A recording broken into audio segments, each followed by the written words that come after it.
that is now, okay, we talked about regression policy, so remember that, so something that happens generally is not a causation for some other reason. The regression effect occurs naturally, so that's one thing to remember. And the other thing is that you can generally talk about two regression lines when you have x and y, depending on which one is y and which one is x. There are two regression lines. For example, suppose you have x1 and x2. So if you take x1 as y and x2 as x, then you have one regression line. If you take x2 as y and x1 as x, then there is another regression line. Right? So when you are predicting, you have to be careful which regression line you have to use. Right? So the variable that you want to predict has to be the y variable, response variable. Then you should consider corresponding regression. Right? So what happens here is actually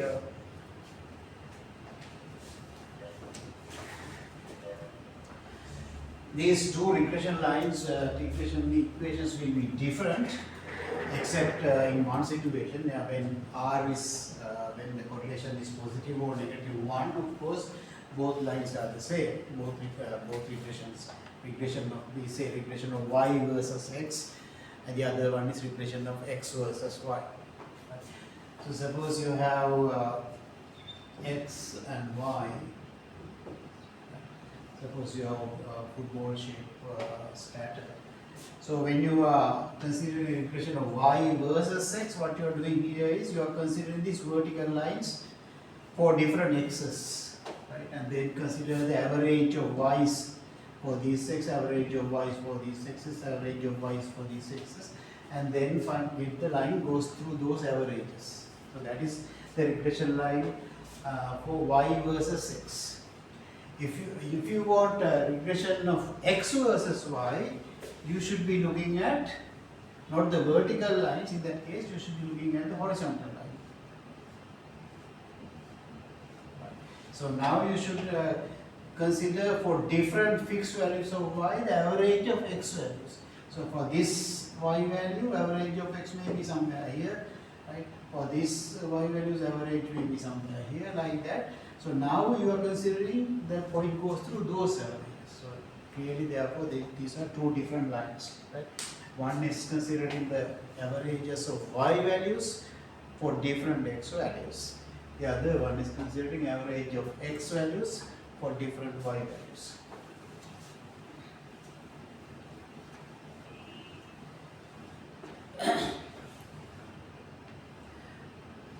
That's what this one says.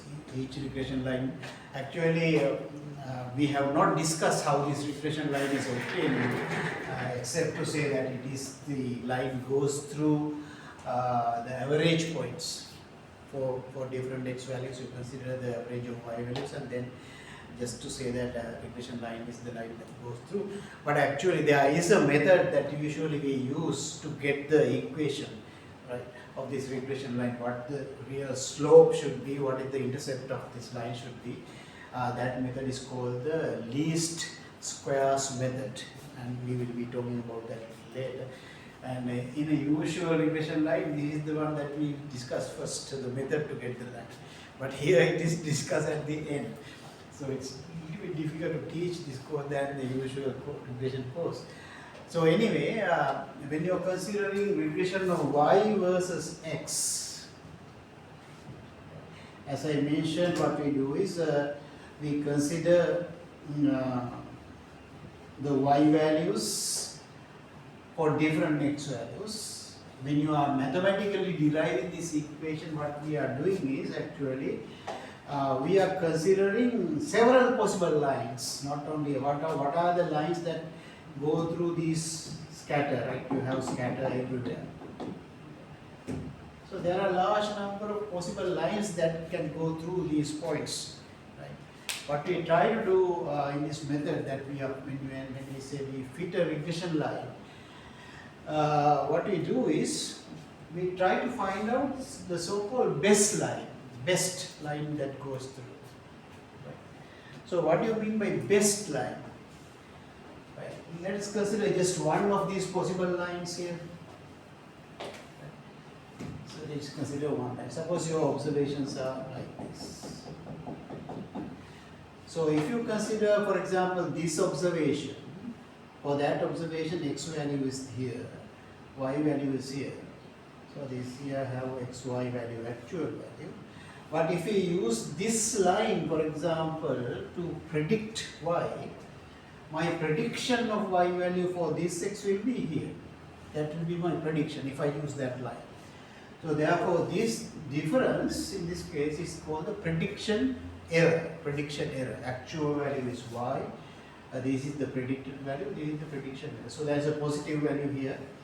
This is a somewhat large value. And if you consider this point, and the prediction here is positive, but now smaller than this one. Right. If you consider this point, the prediction error will be negative now, because this one is below this. So more small. Right. So for different points, for a fixed line, different points will give different prediction errors. Right. So in order to define the best line, we need some criteria. What do you mean by best? In this case, what we do is, for a given line, we consider the squares of these errors. Right? If you just consider the individual errors, they are positive and negative, and therefore, if you just, for example, look at the average, they can cancel out. So therefore, it's difficult to talk about, and the final value will be 0, and therefore, there can be another line that gives you the 0 as the average. Therefore, it's difficult to find out a line, select a line. So therefore, in order to avoid that problem, usually what we do is we consider the squared errors. Right? So what we do is actually for a given line, we can find out average of those square errors. Right? Individual observation, each observation has a squared error. Right? Whether it's positive or negative, that now become positive. So we consider the average squared error for a given line.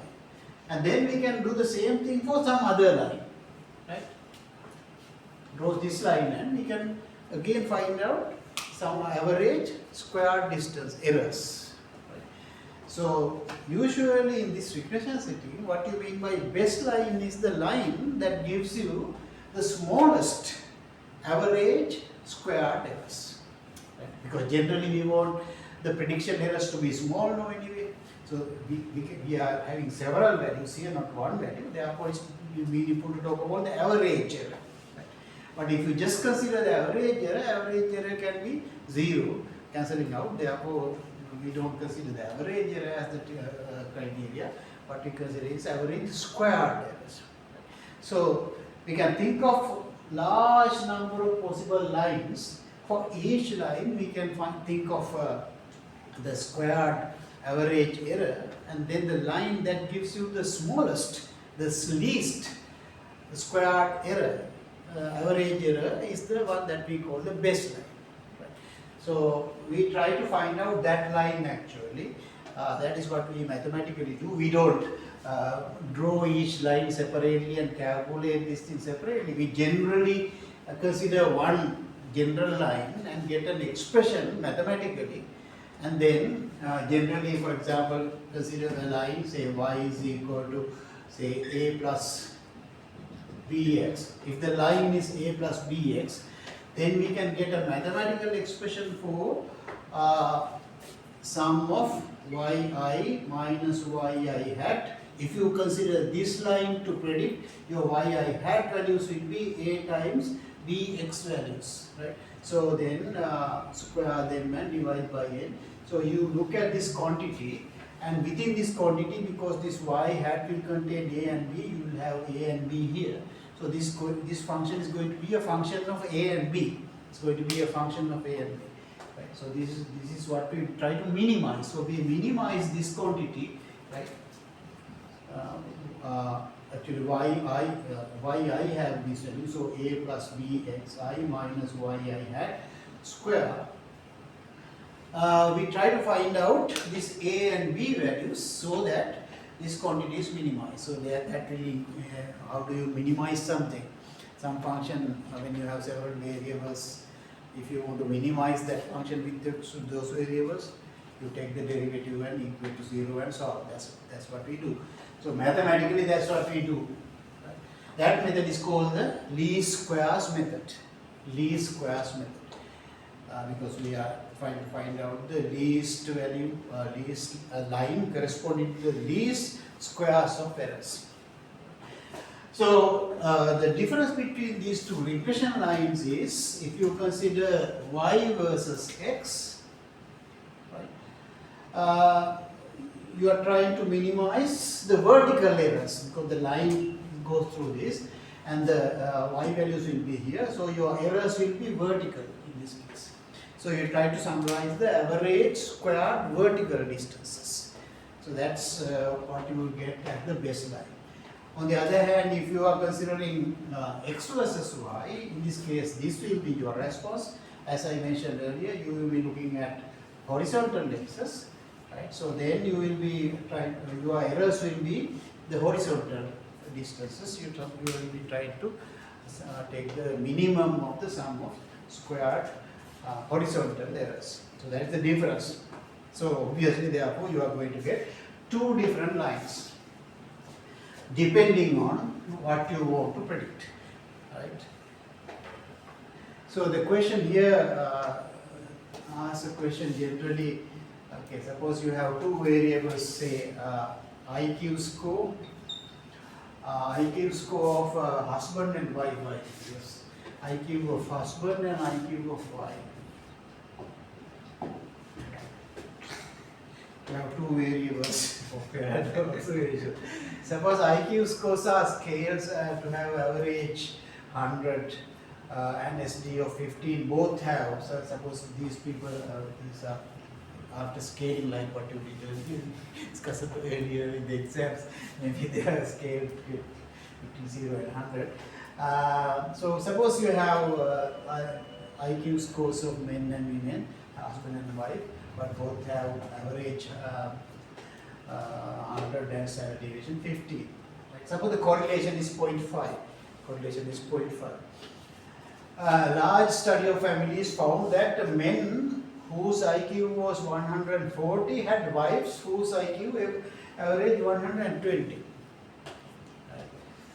So if you consider 100, so this mean is 100, 140 is above here. So if you consider these husbands with 140, their wives on average will be 180.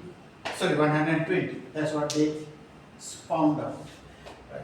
So then, can we use in the same equation? Can we say that if you select women who have 120, their husbands will have 140?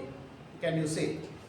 Right here, husbands 140, women 120. Right. So if you argue the same thing, if you say the same thing, if your average is, if women has 120 IQ, will the average of husbands, their husbands mark will be 140? Can we say that in the question? මෙතන හස්බන්ඩ්ලා 140 වෙච්ච අයගේ on average 120යි නේ කාන්තාවන්ගේ wife ලගේ. right? එතකොට 120 මේ IQ තියෙන wife ලගේ on average එයාගේ හස්බන්ඩ් 140 කියලා කියන්න පුළුවන් ඒකම පාවිච්චි කරලා. ඒ සූත්‍රය ඒකම පාවිච්චි කරලා. බෑ. එහෙම කියන්න බෑ. මොකද ඒකට හේතුව අරගෙදී අපි දැන් given husband's height we are trying to predict wives. So that in that case, wife's height will be not the height. IQ will be y variable. Husband's IQ will be x variable. So using that, we can say get that. But if you want to predict the husband's IQ using the wife's one, we have to consider the other regression, not using the same regression. Right? A regression එකම පාවිච්චි කරොත් නම් අර කියන්න පුළුවන් අපිට 120යි 40 140යි 20යි. A regression එක. නම් එහෙම කිව්වොත් වැරදි. Whether these are two regression lines. So depending on what you want to predict, you have to select the correct regression. But ඒක වැරදි කියන තමයි මේ example එක අරන් තියෙන්නේ. ඒකට ඒකේ answer එක no. But if the values were 1 to 1, you could say. Yeah, if the R was 1. Yeah. No, like the values were 1 to 1. So if the function was 1 to 1, so එහෙම වෙන්නේ නැහැ නේ. Yeah. 1 to 1 වෙන්නේ නැහැ නේ මේ සාමාන්‍ය real life එකේ. right. එහෙම වෙන්නේ නැහැ. ඒ 1 to 1 කියන්නේ r is equal to 1 කියන එකනේ. there is a perfect relationship නේ. 1 to 1 නැහැ එහෙම වෙන්නේ නැහැ නේද? එහෙම වෙන්නේ නැහැ. වෙන ප්‍රතිමත් 1 to 1 වෙන්න පුළුවන්. නමුත් නෑ ඒත් average එක වෙනස් වෙනවා. 1 to 1 වුණත් බෑ. දැන් perfect linear relationship එකක් නම් 1 to 1 තියෙන ලාභ ඒක කියන්නේ. on the line. නමුත් දැන් අපි හිතමු දැන් මෙතන 1 5 2 10 හරි ඊට පස්සේ 3 තියෙන්නේ 4 ඔය විදිහට තියෙනවා ඒත් 1 to 1 නම් එතකොට මේවා ෆික්ස් කරපුවම මෙතන තියෙනවා අපි හිතමු 2 තව තියෙනවා මෙතන මේ 1 to 1 වුත් මෙතන 10 වෙන්න ඕනේ. දෙකට හැම්පිටන් 10 වෙන්නේ. ඔව් එහෙම වුණත් වෙන්න ඕනේ. නමුත් එහෙම වෙන්නේ නැහැ නේ real life එකේ. This මේ දෙක තියෙනවා මෙතන 10ම නෙමෙයි for a given x y as a variable always, right? So naturally it doesn't happen. So that kind of is a very good example, but I mean counter example, but it doesn't happen. So what is expressed here is right. Depending on what you are predicting, you have to select the correct regression line. And using that only you can predict, otherwise your predictions will be meaningless. That's what it wanted to explain. Right. So that is the end of that chapter. Right. So there what we discussed was the main thing is when x is increased by say for 1 standard deviation, then on average y increase or decrease depending on value sign of r. It can say generally increase by r times sd of y. If r is positive, then it will be an actual increase, otherwise it will be a decrease. So that is the main thing that we discussed here. And then there are 2 regression lines. You have to select the correct regression line to predict. So let's go to the next. In the next one, we will discuss how to measure the prediction error, right? How to measure the prediction error, right? A measure of prediction error, because if of course, the prediction errors are different for different x values, as I mentioned here. For different x values, errors are different. But we want to get one measure as a typical size of average error. Right? So we will be talking about that. There's something called root mean square error in that case. So the same idea that actually in the least square method, what we are doing is we are trying to find out the line which has the smallest root mean square error. So the root mean square error is defined only in this chapter, but usually it should be defined at the beginning. So root mean square. මේක හැමදෙස්සෙම අනිත් පැත්තට යන්නේ.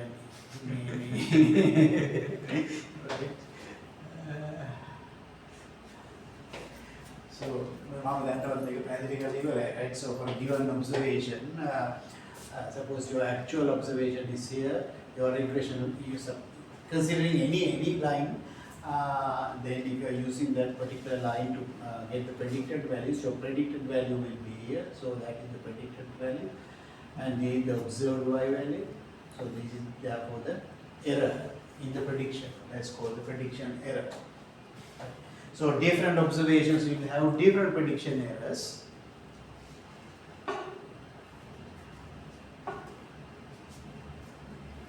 So therefore, what we use as a typical size of the prediction error is we take the sum of squares of errors, divide by the number of observations, that gives you the average of squared errors, and then of course these have different units, and therefore we should take the square root. So that's why we call it the root mean squared error. Root mean square error. So here are some examples. Let's go through that also. These are not necessary, just to show you what the prediction errors are. So height and weight, average height is given, standard deviation of height is given, average weight is given, standard deviation of weight is given, R is given. What is the prediction error of weight of a person who is 72 inches tall? So once you know this person is 72 inches tall, we can get the estimated weight, that will be 72 plus how many standard deviations above the mean times R times standard deviation of y, right? So in this case 72 is standard deviation is 3, average is 70, so 2 units away, so that is 2 divided by 3 standard units, 2 divided by 3 standard units. Therefore the weight, predicted weight, that is the weight, the line, the point going on the line, regression line will be then 0.4 times 45 times 2 divided by 3, right? So that will be the weight, predicted weight. Actual weight has to be given to find out, unless we know the actual weight, we cannot get the error. So if the actual weight of that person is this one, then we can get the error. Error will be, error is defined as the actual value minus the predicted value. That's how we usually define the error. Prediction error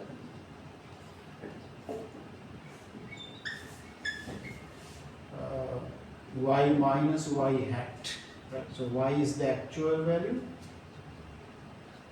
is the predicted value. So that's how we, not the other way around, y minus y hat.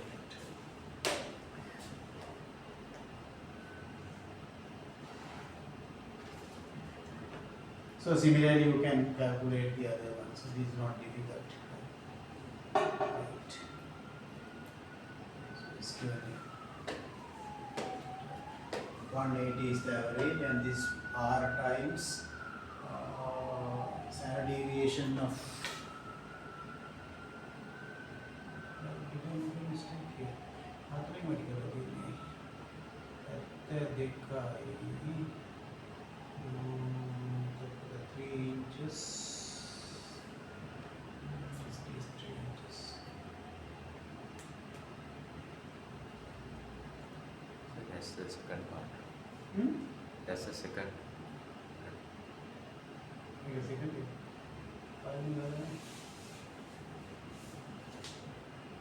17 is 72 है 72 में दिए ने 2 divided by 3, So 4 times 180 thousand. 180 කියන්නේ මෙයාගේ average එක නේ. මෙයාගේ average එක දාන, right? එයාගේ current බලන්න, ඒ average එක දාන how many standard deviations above the මෙයා 72 කියන එක මෙයාට වඩා කොච්චර standard deviation ගන්න තියෙනවද කියලා බලන්න. ඒක තමයි 2 divided by 3. මට වැරදිලා දශම 4න් මෙතන 3න් වැඩි කරන්න ඕන. standard deviation එකෙන් වැඩි කරන්න ඕන. එතකොට මේ 4න් නෙමෙයි වැඩි කරන්න. typing right up. නෑ standard deviation of y. standard deviation of y 4 නෙමෙයි. 45න් වැඩි කරන්න. right?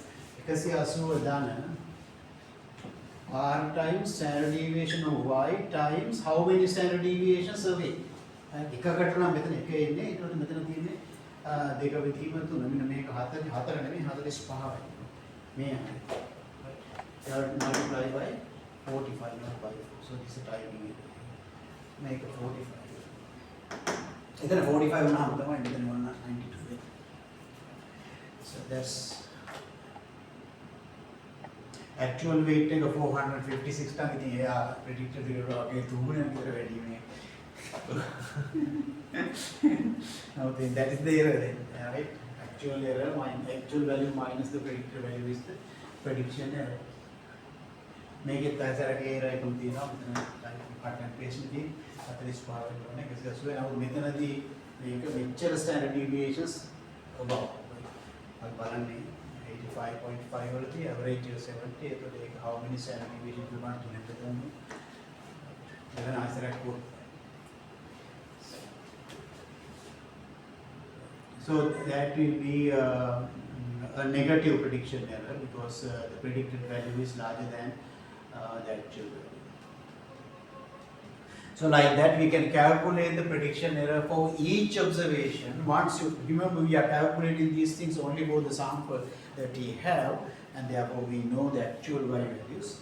And assuming some line, we can calculate the prediction error for each observation, and then for that line we can get one value as the root mean square error. So that's how we calculate it. Generally, but there's a easier formula. We usually don't do this. This is how we define it. This is the meaning of it. But there is an easy way to calculate it. We don't usually calculate each error separately and so on. But that is the idea. So, if for example root mean square is 41, so that means when you use in this case they have calculated the root mean square for the regression line. So that means on average the typical size of the error on average is 41, right? So that is the idea. The typical point is above or below the regression line by something like 41 pounds. Right? So within usually this again this is something like standard deviation. When you talk about standard deviation, it gives you the typical deviation of the observations in a set of observations from the mean. Right? That is the typical deviation. Right? And we know then after that roughly with from mean one standard deviation above and below, roughly 68% of the observations are there, within two standard deviation 95.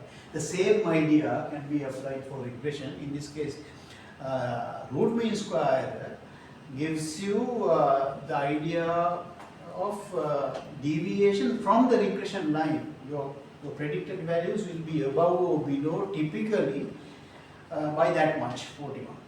Right? So if you consider, for example,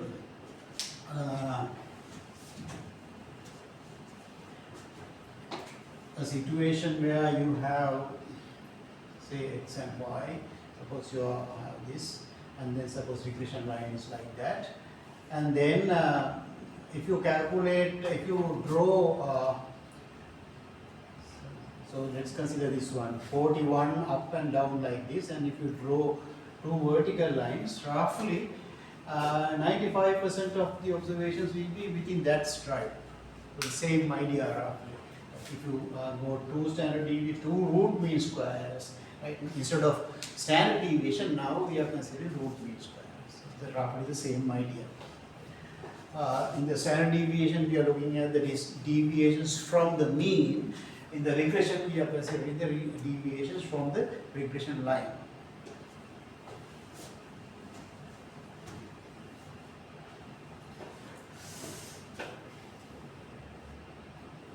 So the root mean square error for regression line, regression says how far typical points are above or below the regression line. So this is what I just mentioned. The same idea, the usual data set, 68%, 95% idea can be used for this one. But remember, these are generally valid if you have that football shape scatter only, right? If you have other types, or if you have no linear relationship, none of these are valid. So yes, this idea. Okay, let's look at this example for the height weight data. The predictions were right to within one standard root mean square 41 pounds. 340 out of. So this is comparing, right? I mean, there is a theoretical or rule of thumb saying generally 68% of the data has to be within the regression line, right? One root mean square above or below the regression line. So this is checking that, right? For a particular data set, there were 471 observations, and the root mean square was 41. So they checked how many observations are actually within that stripe, within one root mean square from the regression line. They found that 72% of them were there, right? So rule of the thumb says roughly 68%, but actually in this case 72%. So that's not a big variation, the deviation. So that seems to be following the rule of thumb. And if you, they also considered the percentage of observation within two standard deviations. So that is above 42 above and 42 below, and in that case 96%, right, percentage is missing here. 96%, actually 96%, and theoretically rule of thumb says roughly 95% should be. So therefore both conditions match very closely here, right? So that's showing that this is actually the typical data set where we have this football shape scatter line.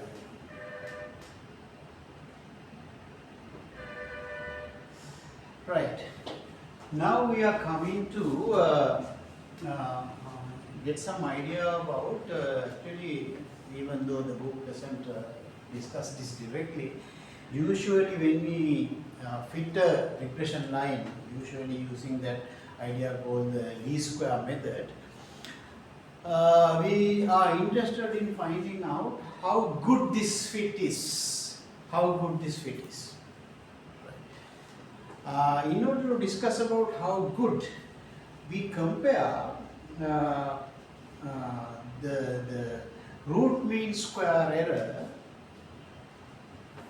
that we will get if we predict our y values without x. What will be the root mean square of our predictions of y values if we predict individual y's without using x, and how much will be the root mean square error in our predictions if we predict y values using our model, right? If there is a big difference, right, if there is a big improvement, and usually what happens is okay, let's look at what happens if you don't have x values, right? But you know the average of y values. Any y value, for any y value, your prediction will be the same y bar. That is generally what you do. Right? If you don't have any x, if you know y bar, for any y, you will be using y bar as your prediction. Right? So therefore, if you have n observations, in that case the root mean square error will be yi minus y bar square divided by n square. That will be the root mean square error of predictions if you don't use x. And if you use x, then you will have y hat here. Y hat will be coming from your regression line. Right? So in that case, so this is the root mean square error without x. The other one will be root mean square error with x. That will be yi minus yi hat square divided by n square root. And usually this number is smaller than this number. Usually this number, because always when you do the regression, root mean error, the total error, size of the error will be reduced somehow. Right? In this case it will be large. But if the reduction is very large, that means your model has done a good job. Right? It has reduced the error by a large amount. That means your model has done a good job in explaining the variation in y using x. But if there is only a small difference between these two, that means your x has not done a good job in reducing the error. Right? So therefore, looking at the difference between these two root mean square errors, we can say something about the goodness of our fit of the regression model. Goodness of the regression model. So that's what we are going to get using this idea. Now this idea itself is not explained like this in the book, but let's see what the book says.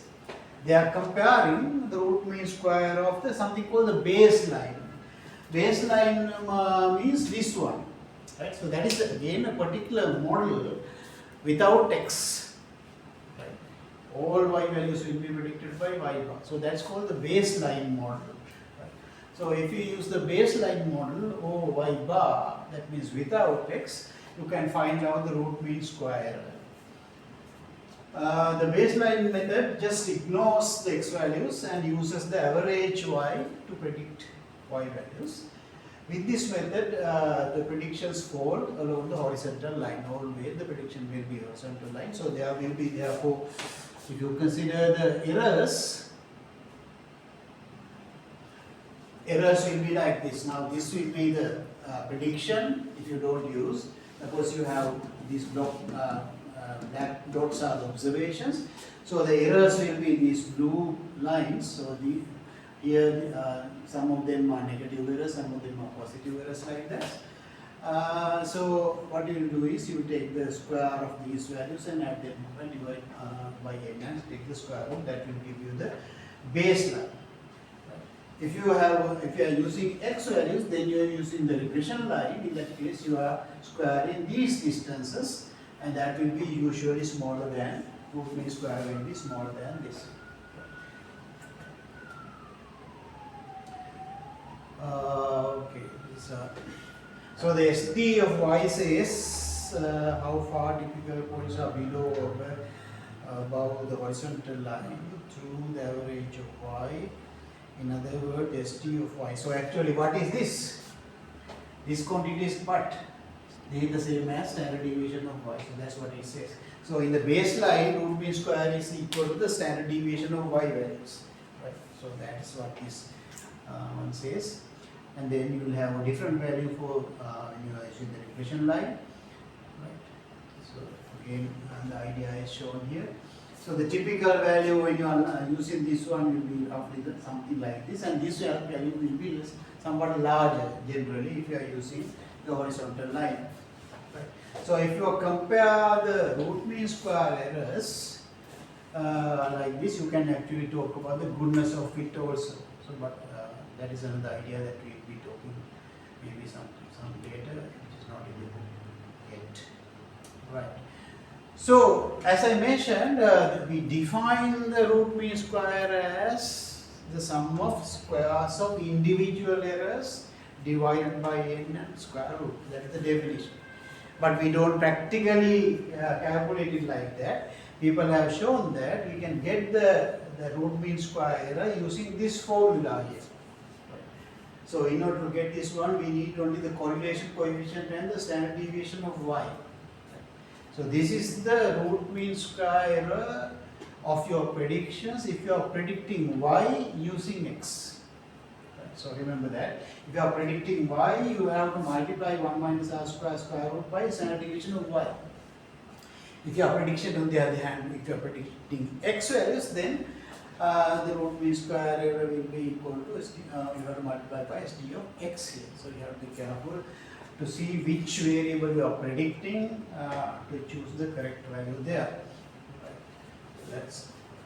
So this formula again they are just giving without any proof 1 minus r square times SD of y.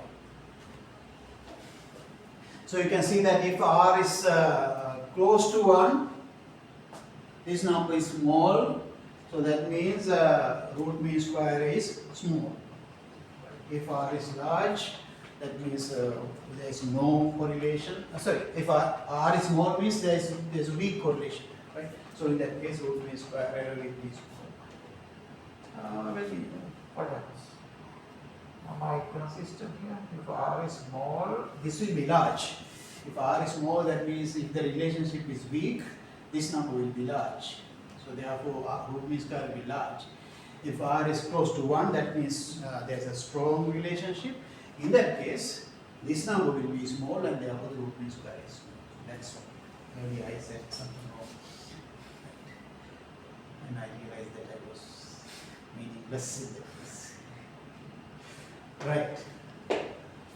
So we it was mentioned earlier without doing any calculation that the standard deviation of the previous data was 41, not the standard deviation, root mean square error was 41. Now we have calculated using the given r value and so on, it is actually 41. 1 minus r square times SD of y. Y is the weight, so it's actually 41. So what we have shown here is actually 45. So SD of y is the root mean square error if you predict without x. So in that case, root mean square is 45. D the root mean square error if you use the regression line. So you can see this number is smaller than this number. Not much here. Why not much? Because R is very small. Right? Because even though there is a relationship is very weak.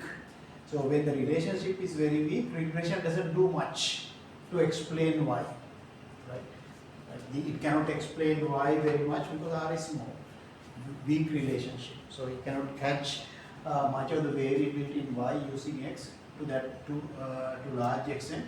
It only catches the variation to a small extent. But still, always this number root mean square corresponds to some regression is at least some amount smaller than the root mean square for the baseline method.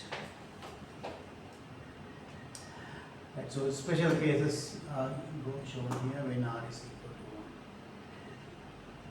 1. Okay, so as I mentioned earlier, if you compare root mean square and SD, root mean square measures the spread around the regression line in absolute terms because it's square root of the sum of squares, right?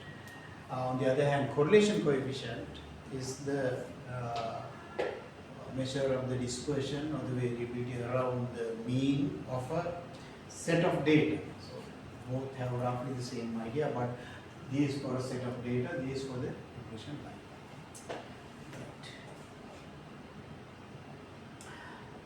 So this is mentioned again earlier.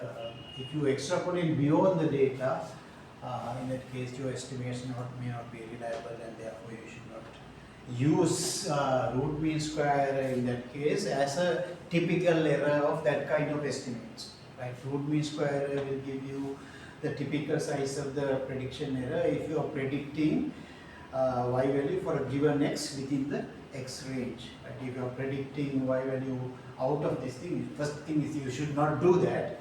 But for some reason, if you assume the relationship will prevail, but still root mean square error may not be a good idea to get used as a size of the typical error in that case. Okay. So this is another word for the prediction error. Right? There's a word called residual. Right? In regression, mainly in multiple linear regression, these residuals are very important. They are used. We use something called residual analysis to check whether our assumptions. Right? There are some assumptions. For example, our y values for a given x are normally distributed and so on in usual regression. To check whether these assumptions are satisfied or not, usually we carry out something called residual analysis. Residuals are nothing but the errors, actually, prediction errors. So residual is the same as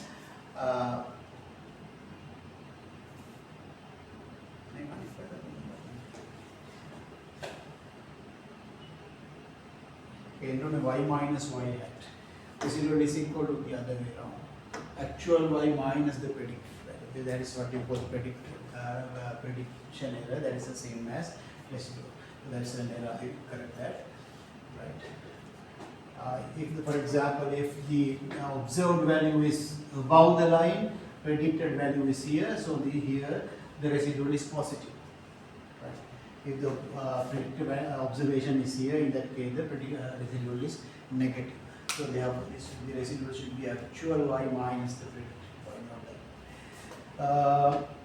So once you have a regression line for x and y,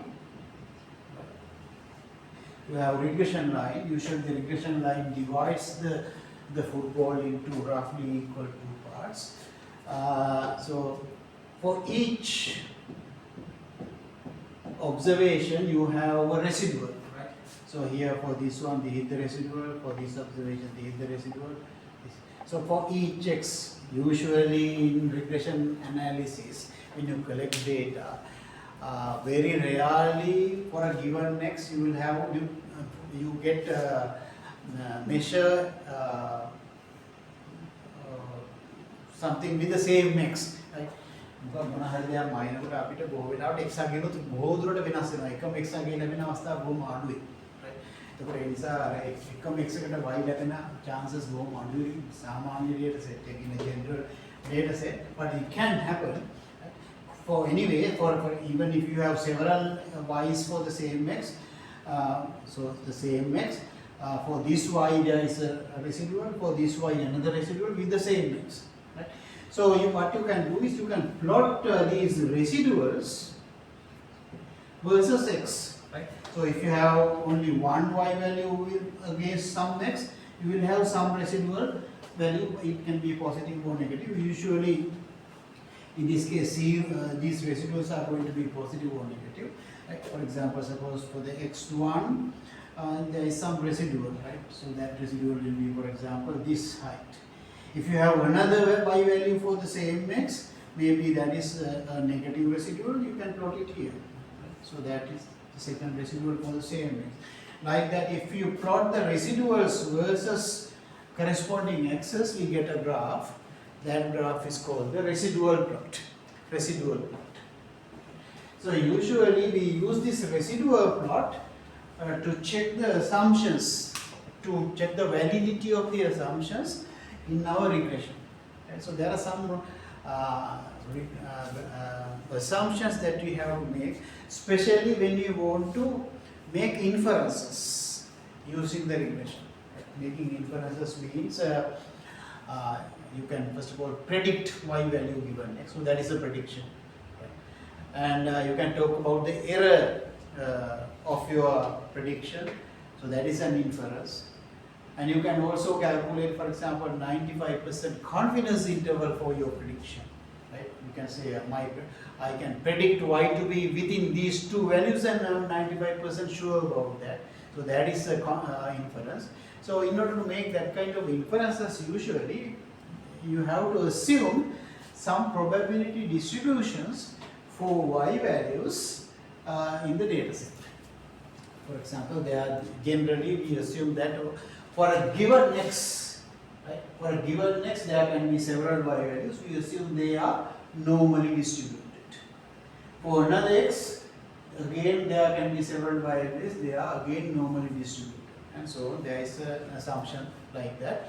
So in order to check that whether that assumption is valid, we usually use the residuals. Right? So that part is not in your book, but here just introducing the word residual. But this residual idea is very important. Right? It is the same as the prediction error. Right? So we use the residual plot. Right? It doesn't say tell you why we are talking about residual plot and stop there. Right? පොතේ නිකම්ම නිකන් වචන කියලා එකන හැමෝම නවත්තා දෙනවා. ඉතින් ඉහළට ඒකේ ප්‍රයෝජනයක් ගැන කියනවා.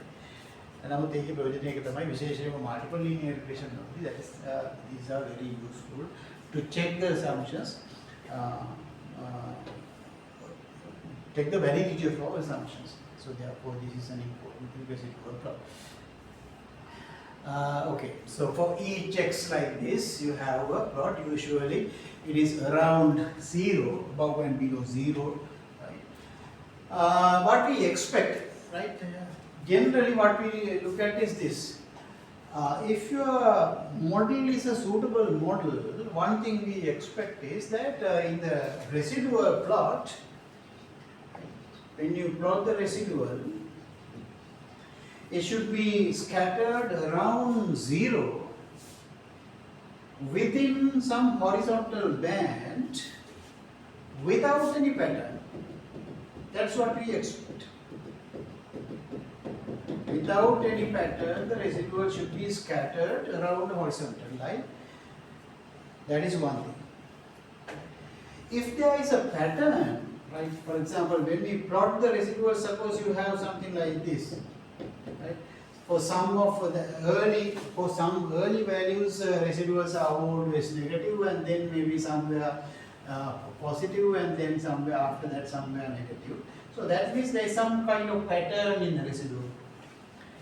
if you see some kind of pattern in the residual, that means residual depends on x.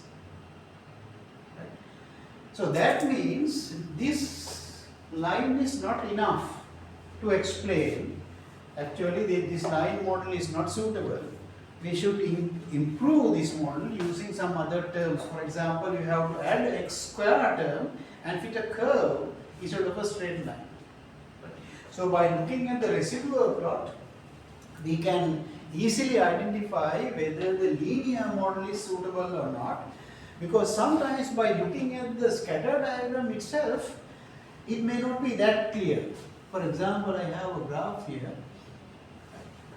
Now suppose if you have this kind of graph, right, one might say that there is some curve here, therefore a linear model is not suitable. But one might without seeing that any curve pattern here, they will probably fit a straight line. Right. They will assume probably straight line model is suitable for this.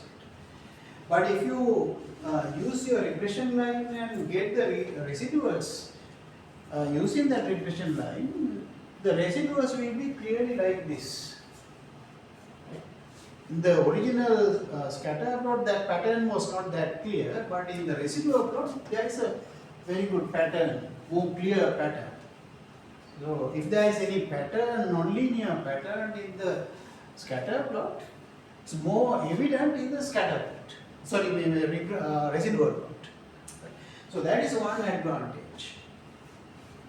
One advantage of residual plot. You can easily identify whether the linear model is suitable or not for your scatter. Another thing that we want is, we look for is the variability, right? When you have this residual plot, we again look at whether the variability, right, for different x's, whether the variability of the residuals is roughly the same. That is another requirement for us to consider this regression line to predict y values. Right? That is another assumption. We assume that the variation of y values at different x values are the same. That is the assumption. If the variation of y values are the same for different x values, that will be reflected in the residuals as well. Right? So if y values at different x values have roughly the same variation, then the residuals at different x values should have roughly the same variation. Right? So by looking at the residual plot itself, therefore we can check whether the variation of y values, assumption of variation of similar variation in y values is reasonable or not. So that is that property we can check using the residual plot. Right. If, for example, if you see another something like this, if you see, for example, this can happen sometimes, when you plot the residuals versus x, you might see that they are not within a horizontal line without any pattern, but there may be something like this. Residuals variation is maybe increasing or decreasing, or some other pattern is there. So that is a problem. If you have that kind of situation, then one assumption that we have in regression is violated. Right? That assumption is called homoscedasticity. Homoscedasticity, that's a Greek word. Homo means same. Scedasticity means spread, same spread. Right?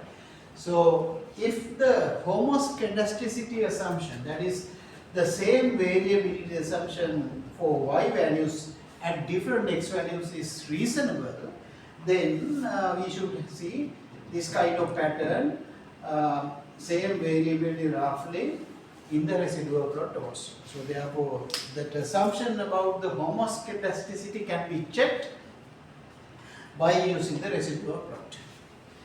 That also will not be very clear in the, it may not be clear in the residual, scatter plot also. Scatter plot එකේදී සමහරවිට ඒකට හැරියට බලා ගන්න බෑ, check වෙන්නේ නැහැ. ඒක වඩා පහසුවෙන් බලන්න පුළුවන් residual plot.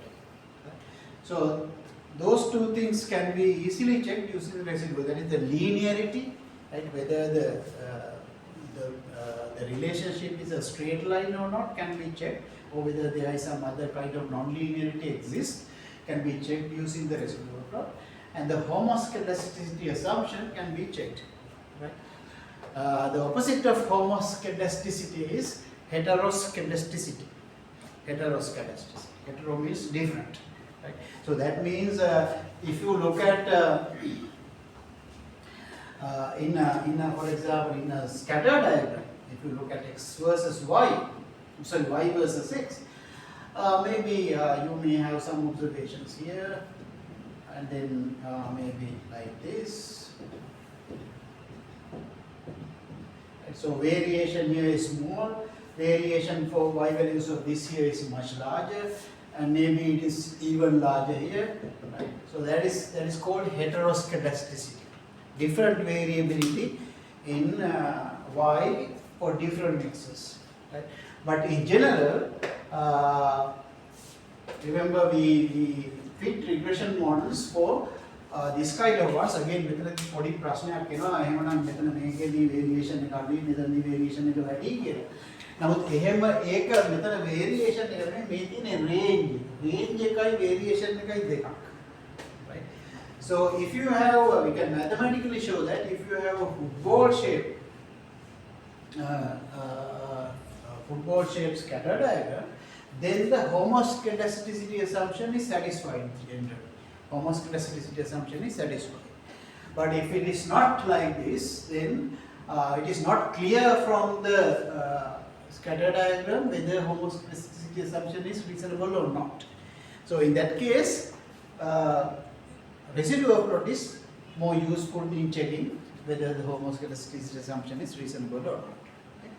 So those have to be explained using a lot of examples, but they are not that much discussed here. Just rough idea about what the residual is. Right. I mean, make it make it natural data set here. So can you use another pen? I don't think you can speak well on the Pen? Yeah, like the mark pen. Okay. Raju pen? Yeah. Right, okay.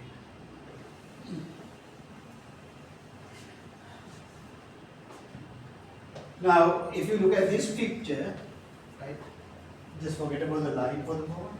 So, what do you think about the variability? Right, one might say, okay, it's going like this or like that. Linearity is not that much problem, but variability.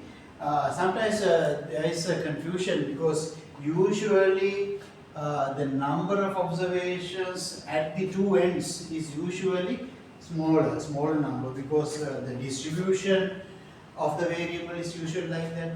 So from the ends, usually when you take a sample, you will have small number of observations here from a small number of observations here. So when you plot the scatter diagram, of course, usually there will be small number of observations here and small number of observations here, and that might look like variability here is small and variability here is small, and in the middle there is a large variability.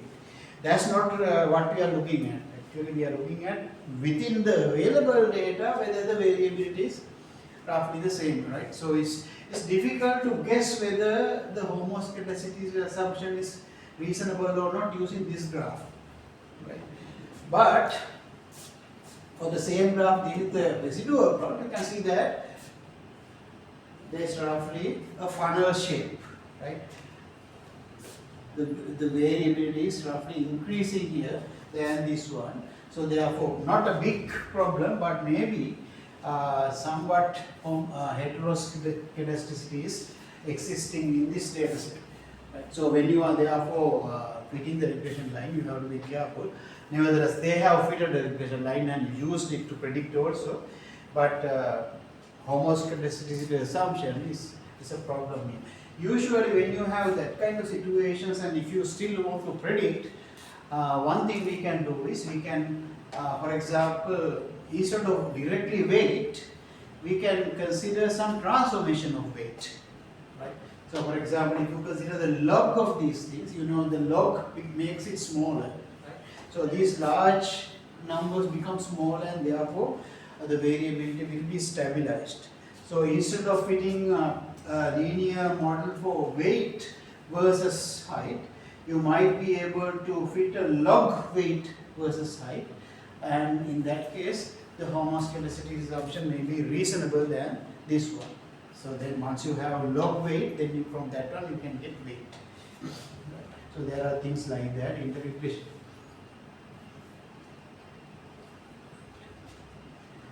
Okay.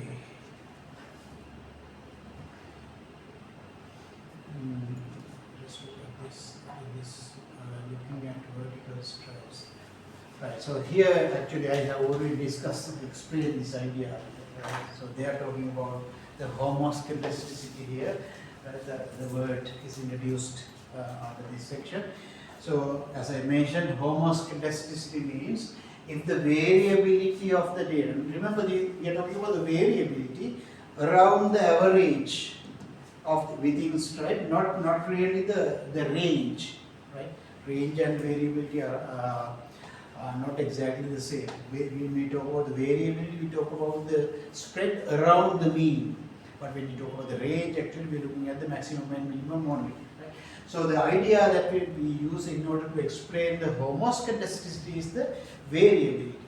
If the variability of the data, the y values for a given x, for a fixed x, suppose you are considering this one, is the same for the is this roughly the same as the variability of y values at another x, and it is roughly the same at another x and so on. So for all x's, variability of y values are roughly the same, then we say that we have a homoscedastic scatter diagram, homoscedasticity. Right. So that is actually a requirement for us to be able to correctly use the regression equation to predict. Right. And usually, if you have a football shape scatter, then we can mathematically show that homoscedasticity assumption is reasonable. The reason is that actually if x and y have something called bivariate normal distribution, in that case for a given x, y values will have the same variability. Right? Mathematically we can prove that these are mathematical. And if you have x and y bivariate normal, then the scatter will be usually football shape. So therefore, if x and y have a bivariate normal distribution, mathematically we can prove that homoscedasticity exists. Theoretically, homoscedasticity exists. That means for each x, variability of y, variance of y will be the same. Mathematically, they are equal. On the other hand, if x and y have a bivariate normal distribution, then the scatter diagram will have roughly a football shape. Right? So that is why we say if the scatter diagram is football shape, then homoscedasticity assumption is reasonable. So they have shown that actually considering two stripes towards the middle, because this will not be clear if you look at the ends, because here at the end we have only a small number of observations. So they have chosen some two stripes somewhat in the middle, and they have drawn the histogram of these y values, these weights, in one histogram, and histogram of these values in another one, and on the same picture. Right? So these are those two. One histogram is with the without the dots, the other one with the dots. So what they are discussing here is actually they are trying to show that distribution, the two distributions have the same shape except the location. Of course, the mean of these y values is somewhere here. Mean of these y values is somewhere here. The mean of these y values is larger than these. Right? But the dispersion is roughly the same. That's what they wanted to show. So using this histogram, they show that roughly this is the same as the variation of this one is the same as that.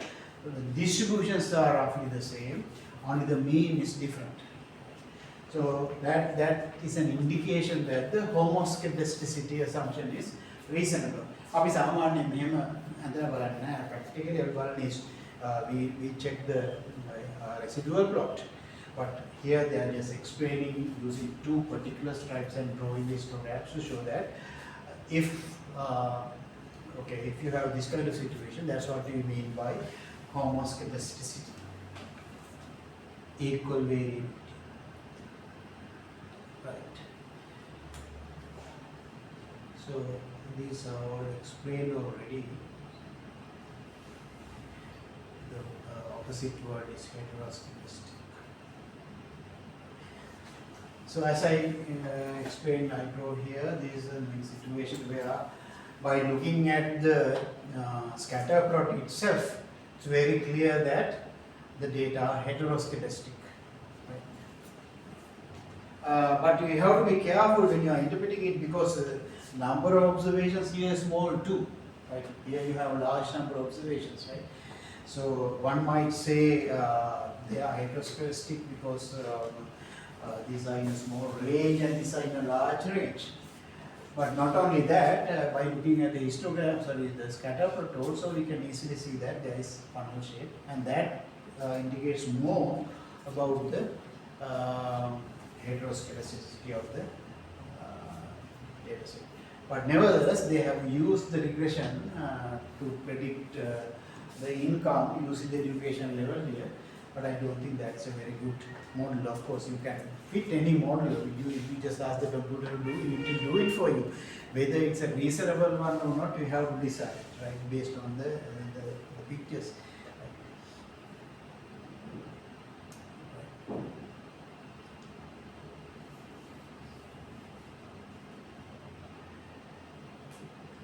These all I have explained. So this picture I drew to show you again the idea about the homoscedasticity theoretically.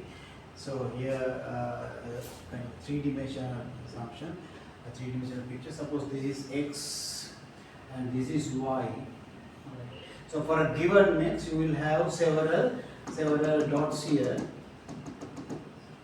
But maybe in the middle there are a large number of dots here, small number of dots here, and small number of dots here, right? So if you draw the histogram or smooth histogram of those observations, you will see that this kind of graph.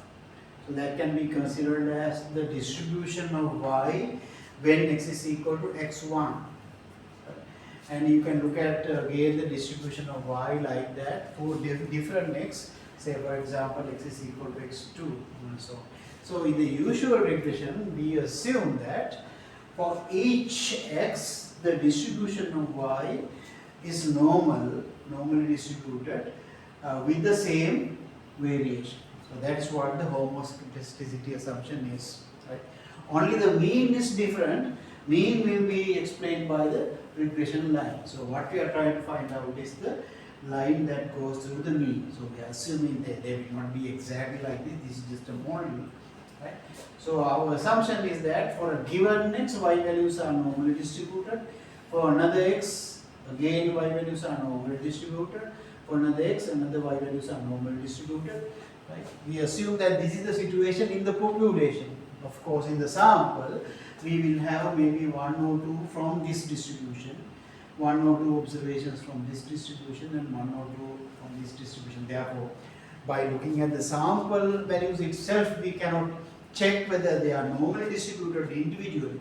Right? Because the x observation දෙක තුනක් නෙමෙයි. දෙක තුනකින් අපිට බෑ normal ද කියලා බලන්න histogram එක ගන්න බෑ. නමුත් අපි assume කරනවා for a given x in the population there are a large number of y values and the distribution is approximately normal. That is an assumption. So the assumption එක යට තමයි මේ regression line එක අපි derive කරා. තාමත් අපි derive කරන හැටි කතා කරේ නැහැ. derive කරනකොට ඔය assumption එක අවශ්‍යයි.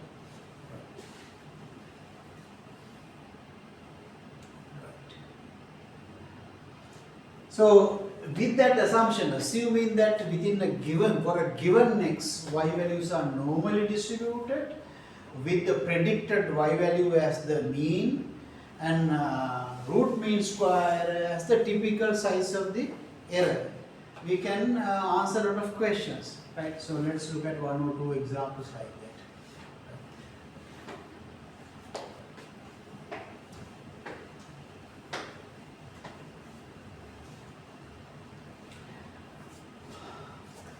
The law school finds the following relationship between LSAT scores and first year scores. So two variables. Average low SAT score is 162, standard deviation is 6. Average first year score is 68, standard deviation is 10, and regression coefficient is 6.6. The scatter diagram is football shaped, that is given. About what percentage of the students had first year score over 75? So in the first question they are talking about only first year scores, right? What percentage of students roughly will have more than 75 scores? Right? So in order to answer this question, we need to consider only the first year scores. So we have to assume that without that we cannot find out the percentage. We will assume that first year scores are normally distributed, right? With mean 68 and then standard deviation equal to 10. So once you know that, you can find out what is the percentage above 75. So this is 78, 75 will be somewhere here, right? So the question is asking what is that percentage, right? So you can easily find out that using the previous method by standardizing this thing and using the table. Right? So that is that doesn't use both variables; it uses only one variable. Okay. So the second question: of the students who scored 165 in the LSAT exam, what percentage will have more than 75? Now we are talking about a different thing, right? For a given x, what is the percentage of y is above 75? Right? So now we are looking at LSAT. Try the green one, I think it's Green one is better. Let's try This is not yeah, right. black. This is green. So this is first year, right? So we'll have a football shape as they say, right? So the mean of this thing is 162. Mean of this is 68. So we are considering about who scores 165, so not a little bit above here. What is the standard deviation? 10. So we are considering, 6 standard deviation for the LSAT. 6, right, yeah, okay. So this is little below one standard deviation, right? 165, average is 160. Standard deviation. 62, right? Yeah, 62, so this 68, one standard deviation had to go to the Hani, right? So what kind of strike they get? Half a standard deviation. Huh? Half a standard deviation. Yeah, half. Half standard deviation. Yeah, මේගොල්ලන්ගේ මේ 70 වඩා වැඩි ඉතින් 75 දින මේ right එන්න මේ percentage 75 කරනවා 10%. So what you have to assume, what you have to do is now we have to take that these people, these first year students marks are normally distributed. Right? We have to assume that they are normally distributed with the particular average. What is the average? Average will be given by the regression method, right? And the typical size will be given by the root mean square. So it will be like SD, right? R times making average plus R times half SD average, you know. ඒ දෙක පාවිච්චි කරලා ඊට පස්සේ assume කරලා normal කියලා percentage එක 40% හොයන්නයි තියෙන්නේ. Right. So දැන් පළවෙනි එක අපිට දෙවෙනි එකේ ලේසියෙන් මේකයි කරන්න තියෙන්නේ. So half standard deviation 65 කියන්නේ ඉතින් ඉඳලා half standard deviation above මේගොල්ලන්ගේ. right? එතකොට එනම් මෙතන new average එක වෙන්නේ මේකට කියනවා new average කියලා පොතේ තියෙන්නේ. අලුතෙන් අපි estimate කරලා ගන්න average එක වෙන්නේ 68 plus 71යි So mean plus standard deviation times R. mana දසුම්පයින් වලින් ගත්තොත් නේද? එතන මම තියෙනවා. දසුම්පයින් වලින්. දසුම්පයින් එතන ඇවරේජ් එක. මේ ටිකේ ඇවරේජ් එක 71යි. 71. And new standard deviation will be given by the root mean square, that is equal to 1 minus r square times standard deviation of y, so that is 8. So therefore it's like now for these data it's like standard deviation, it's like having standard deviation equal to 8, right? So therefore we can, the usual method, we can find out the area or the percentage above 71. So this number, when you convert it to standard deviation, sorry, Z value, it becomes 0.5. So area above 0.5 is equal to 31%. Right. So this normality assumption is important, right, to do this kind of calculations. Right? So that's why it is important to check whether the normality assumption is reasonable before doing this kind of inferences. These are inferences. So normality assumption is reasonable. So how do we check the normality assumption? Actually, in order to check the normality assumption, also we check the residuals. We check whether the residuals are normally distributed. There's a theorem, the theory saying that if the y values for a given x are normally distributed, then theoretically residuals should be normally distributed. And therefore, instead of checking whether individual y values for different x's are normally distributed, ඒක සාමාන්‍යයෙන් කරන්නත් බෑ. මොකද කොහොමද දෙනලා x එකකට y එක එකක් දෙකක් තමයි අපේ තියෙන්නේ. ඒතකොට ඒවා වෙන වෙනම අපිට normal දෙක check කරන්න බෑ. දත්ත දෙකක් කරන් normal ද කියලා බලන්න බෑ. තව දෙකක් කරන් normal ද කියලා බලන්න බෑ. නමුත් දැන් residual ගත්තාම ඔක්කොම එකට දාන්න. ඒතකොට ඒ ඔක්කොම පාවිච්චි කරපුවාම check කරන්න පුළුවන්. ඉතින් theory එකක් තියෙනවා. If y values for different x's are normal, then the residuals should be normal. Therefore, in order to check whether the individual y values for different x's are normally separately, we can check whether the residuals are normal. So residuals are therefore important. So that's the end of this section as well. Time is also over, right? So let's stop.